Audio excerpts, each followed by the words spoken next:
Check variety. Check variety is the most important variety.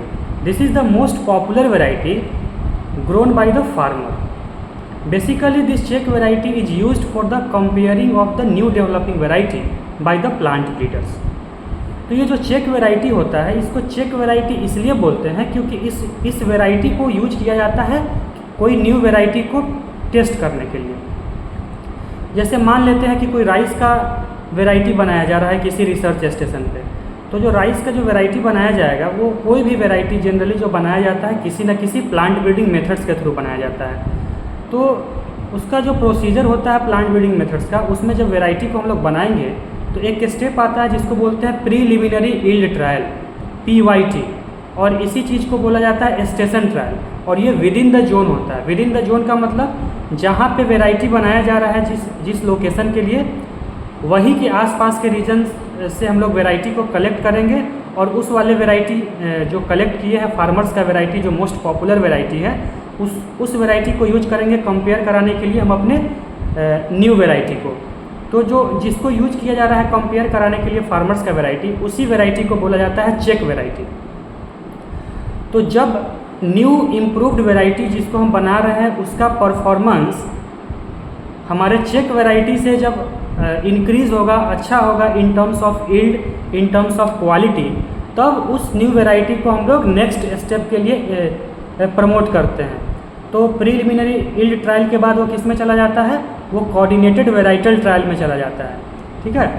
तो check variety का simple सा मतलब हुआ कि ये जो चेक वेराइटी होता है एक फेमस वेराइटी होता है, मोस्ट इम्पॉर्टेंट और पॉपुलर वेराइटी होता है जो फार्मर के द्वारा लार्ज स्केल पे लगाया जाता है. तो उस चेक वेराइटी को यूज करते हैं कंपेयर कराने के लिए हमारे न्यू वेराइटी को, क्योंकि जब तक हमारे न्यू वेराइटी का परफॉर्मेंस यील्ड इंक्रीज़ नहीं होगा हमारे पहले के वेराइटी से, चेक वेराइटी से, तब तक फार्मर उसको अडॉप्ट नहीं कर पाएगा. इसी कारण से हमको लास्ट स्टेप में कंपेयर कराना होता है, क्योंकि बिना कंपेयर करवाए अगर हम वेराइटी को रिलीज़ कर देते हैं तो फार्मर उसको अडॉप्ट नहीं करेगा. क्यों नहीं करेगा? क्योंकि पहले से ही उनके पास में हाई यील्डिंग वेराइटी हो सकता है.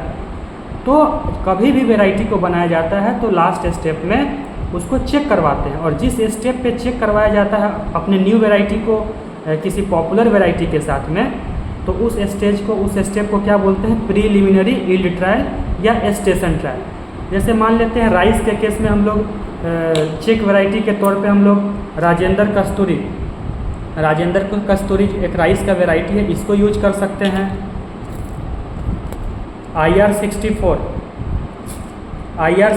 है, IR64 को यूज किया जा सकता है. IR64 को एज ए चेक वेराइटी हम लोग यूज कर सकते हैं, क्योंकि ये भी एक राइस का मेगा वेराइटी है, हाई यील्डिंग वेराइटी है, तो इसको भी चेक वेराइटी के रूप में यूज किया जा सकता है. एक और राइस का वेराइटी है स्वर्ण शक्ति, इसको भी यूज किया जा सकता है.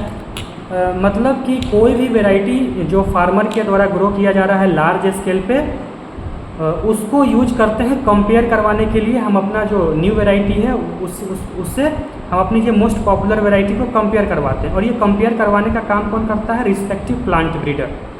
और जो वेराइटी बनाया जाता है वो कहाँ से बनाया जाता है, किसी स्टेट एग्रीकल्चर यूनिवर्सिटी से बनाया जाएगा या किसी रिसर्च सेंटर से बनाया जाता है. तो ये होता है चेक वेराइटी.